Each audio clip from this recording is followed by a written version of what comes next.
দক্ষিণী superstar Samantha Ruth প্রভুর সঙ্গে বিচ্ছেদের পর আবারও বিয়ে করেছেন অভিনেতা নাগা চৈতন্য। দ্বিতীয়বারের মতো জীবনের নতুন ইনিংস শুরু করলেও নায়কের প্রথম সংসার ভাঙন নিয়ে এখনও চর্চা।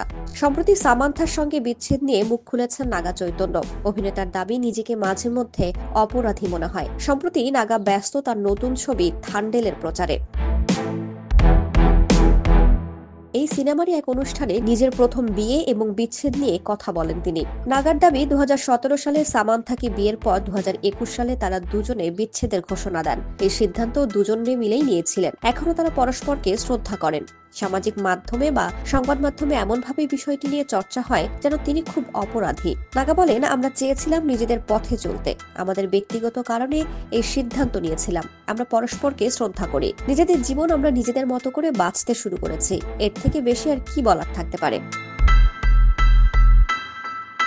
নাগা স্পষ্ট জানান, তার জীবনকে বিনোদন ভেবে ফেলার একটা প্রবণতা তৈরি হয়েছে। তিনি সেটাকে মোটেও ভালো চোখে দেখছেন না। অভিনেতা আশা করেন তার ব্যক্তিগত গোপনীয়তা রক্ষা করার বিষয়ে দর্শক এবং সংবাদ মাধ্যম সচেতন হবে। অভিনেতা আরও বলেন, তাকে অপরাধী সাব্যস্ত করে দেওয়া হচ্ছে। অভিনেতার দাবি, তিনি এবং সামান্থা নিজেদের ভালো থাকার জন্যই এই বিচ্ছেদের পথ বেছে নিয়েছিলেন। এত সমালোচনার পরেও নাগা যে বর্তমানে ভালো আছেন সেটিও জানিয়েছেন। আমি খুশি মনে এগিয়ে গিয়েছি। সামান্থাও খুশি মনে এগিয়েছে নিজের জীবনে। আমার জীবনে আবার প্রেম এসেছে।